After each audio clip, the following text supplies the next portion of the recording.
Rama Entertainment. ሰላም ክቡራት ተኸታተልቲ ናይዚ መደብ ብመጀመርያ እንኳዕ ናብ በዓል ጥምቀት ብሰላም ኣብፅሐና ይብል ቀፂለ ንሎማዓንቲ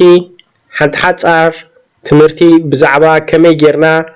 ሞባይልና ኣብ ፅቡቅ ኩነታት ኣላን ዘየላን ንፈልጥ ከምኡ ድማ ክንገዝእ ከለና ሞባይል ፅሪቲ ኦሪጂናል ሞባይል ድያ ወይ ፌክ ሞባይል ያ ከመይ ጌርና ነረጋግፅ ሓንቲ ሓፃር መንገዲ ከርእየኩም እየ ኦኬ ሞባይል ክንገዝእ ከለና ወይ ከዓኒ ኩነታት ሞባይልና ኣብ ከመይ ኣላ ንክንፈልጥ ዳይሬክትሊ ናብዛ ፎን ንኸይድ ኣብዚኣ ክሊክ ንገብር ካብኡ ስታር ሃሽ 0 ሶሪ ክልተ ግዜ ሃሽ መፂሎ 0 ስታር رايون زين كلن حجنا مጨረሻ ሃሽ ክትንከ ልክ ነዚ ሃሽ ክትንከ ከለኹ ሓደ ስክሪን ክመፀልና እዩ እዚ ፔጅ እዚ ይመፀልና ማለት እዩ እዚ ፔጅ እዚ እንተዳ መፂልኩም ዋን ባይ ዋን ኣብኡ ቼክ ክትገብሩ ኢኹም ማለት እዩ ኩነታት ናይታ ሞባይል ንኸተረጋግፁ ፎር ኤግዛምፕል ተቀዳሚተን ቼክ ትገብሩዋ ነዛ ሬድ ትብል ዘላ ንዓ ክሊክ ትገብሩ ነዛ ሬድ እዚኣ ክሊክ ምስ ገበርኩም ሬድ ከለር ክህበኩም ቀይሕ ሕብሪ ክህበኩም ስለዚ እቲ ሬድ ከለር ፅቡቅ ፋንክሽን ይገብራሎ ማለት እዩ ባክ ንብላ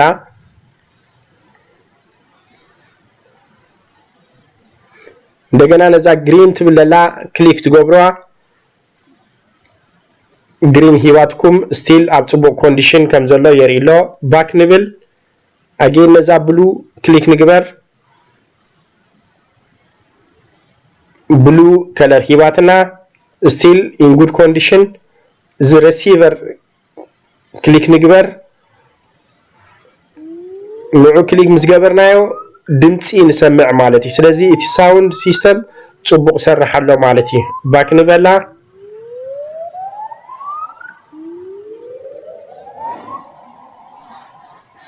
እዛ ቫይብሬሽን ትብል ዘላ ከዓ ንሕጂ ክሊክ ንግበር ንርአ እንታይ ከም ትበልና ልክ ንዓ ክሊክ ምስ ገበርኳ ሞባይልኩም ቫይብሬት ክትገብር እያ ናተይ ሕጂ ንዓ ክሊክ ምስ ገበርኩ ሞባይለይ ቫይብሬት ትገብር ኣላ ስለዚ ኣብ ፅቡቅ ኮንዲሽን ኣላ ማለት እዩ ቫይብሬሽን እዚ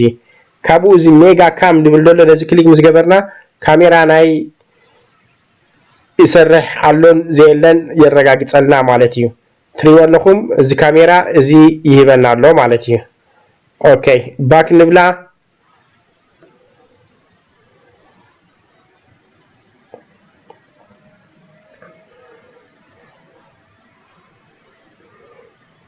ካው ናብዚ ሰንሰር ንኸይድ ንዑ ክሊክ ንገብሮ ሰንሰር ካ እዚ ኩሉ ምንቅስቃሳት እዚ ፋንክሽንስ የርእየኩም ማለት እዩ ስለዚ ብግቡእ እንድሕር ትሰርሕ ኣላ ሞባይልኩም ፌክ እንተደኣ ዘይኮይና ወይ ኦሪጂናል ተኮይና እዚ ኩሉ ንገብሮ ዘለና ፕሮፐርሊ ክትርእይዎ ኢኹም ማለት እዩ ባክ ንበል ሓደ ብሓደ ትርእይዎን ኣለኹም እዛ ታች ትብል ዘላ ቼክ ንግበራ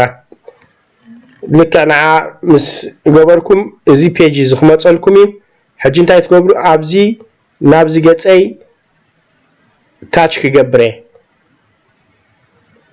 እንታይ የርእየና ኣሎ ከይተቆራረፀ መስመር ይኸይድ ኣሎ ትሪእዎ ኣለኹም ቁርፅራፅ ደይብሉ እንተደኣ ተሰሪሑ እንታይ ማለት እዩ እቲ መሰጁ እቲ ናትኩም ታች ስክሪን ምንም ፀገም የብሉን ማለት እዩ ቢድኩም ናብ ኩሉ ፖዚሽን ትፍትንዎ እንተደኣኒ ብዘይገለ ዕንቅፋት ይሰርሕ ኣሎ እዛ ሞባይል እዚኣ ፅሪትላ ማለት እዩ ትሪእዎ ኣለኹም ስለዚ ናይ ሓደ ሰባት ሞባይሎም እቲ ታች ስክሪን ዋላ ተጠወቅዎ ምኽፋት ይኣቢ ወይ ከዓ ብጣዕሚ ይድንጊ ስለዚ እዚ ክህቦም ኣይክእልን ማለት እዩ ስለዚ ቅድሚ ምግዛእኩም ንሞባይል ግዴታ ከም ዝገርኩም ሓደ ብሓደ ቼክ ክትገብርዎ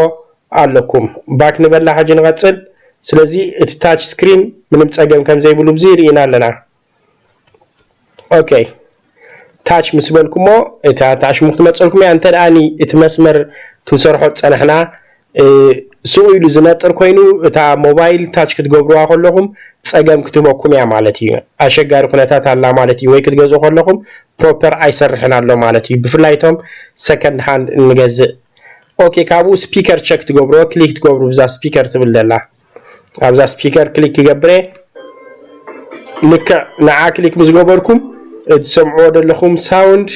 ክትበኩም ያ ስለዚ ስፒከር ፕሮፐር ይሰርሓሎ ማለት እዩ ካቡ ፍሮንት ካም ድብል ደሎ ንዑ ክሊክ ምዝገበርና ንራዮ ትህበና እቲ ናይ ቅድሚት ካሜራ ከም ድሰርሕ ከተርእየኩም ያ ከም ዝልክዕ ክመጸልኩም እዩ ኦኬ ካቡ ዛ ብላክ ትብል ደላ ክሊክ ትገብሩዋ ብላክ ክሊክ ምዝገበርኩም ማኻኒ ብላክ ስክሪን ከተርእየኩም ያ ኦኬ ጋይስ ስለዚ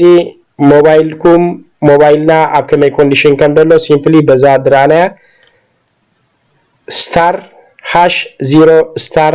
ሃሽ ልክዕ ምዝገበርና እዚ ፔጅ ክበናዩ ሓደ ወሓደ ቸጌርና ኩሉ ፕሮፐር ሰርሕ እንተሎ ነቲ ሞባይል ክንገዝኦ ንኽእል ኢና ማለት እዩ ወይ ድማ እቲ ሞባይል ኦሪጂናሊ ማለት እዩ እንተዳኒ ፌክ ሞባይል ኮይኑ እዚ ኣይመጸልኩምን እዩ ኦኬ ወይ ካ ሞባይል ክትቀይሩን ደይትቀይሩን ጊዜ ከተረጋግጹ ተደሊኹም በዚ ዳብል ቼክ ትገብሩ ማለት እዩ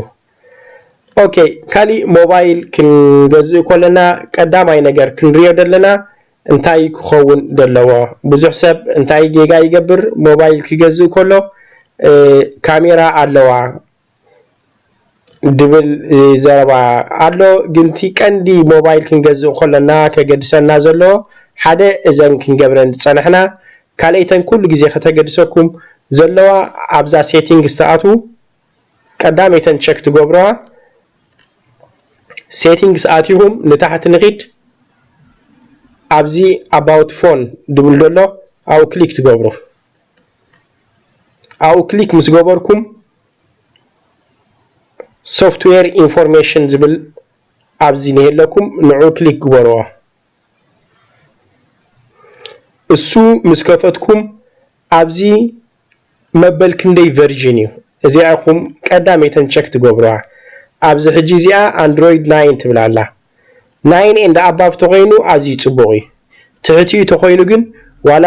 ካሜራ ይሃለዋ ዋላ ዓቢ ሲም ካርድ ዚ ሜሞሪ ካርድ ይሃለዋ ብዙሕ ዕውቲ ሞባይል ኣይኮነትን እንታይ ዳኒ ሌተስት ዲያ እቲ ቨርዥን ክንደይ እዩ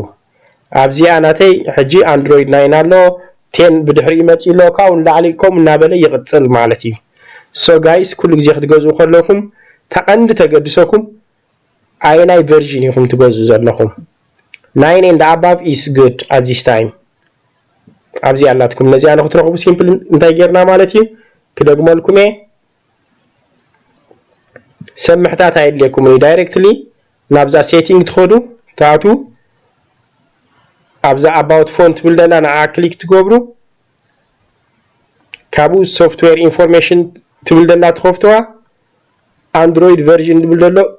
ክንደይ ተጻሒፉሎ ንዓትሪዩ 9 and above ቻተን ልዕሊኡ እንተኮይኑ ታ ሞባይል ጽብቕቲ ያ ማለት እዩ ነዚያ ድሕሪ ምርግጋጽ እታ ካልእተን ቼክ ትገብሩ እንታይ ፌክ ንኸይትኸውን በታ አንድሮይድ ራናያ ስታር ሃሽ 0 ስታር ሃሽ ጌርኩም ነተን ኩለን በብሓደ ድራናየን ፕሮፐርሊ ትሰርሓላ ዲያ ፌክ ዲያ ኣይኮነትን ነታ ሞባይል ተረጋግጹ ካብኡ እንተገዛኹማ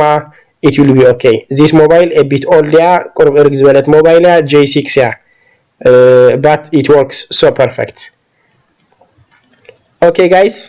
ሓጻር ትምህርቲ ያ I hope ዓጊኩም ላው ትኮኑ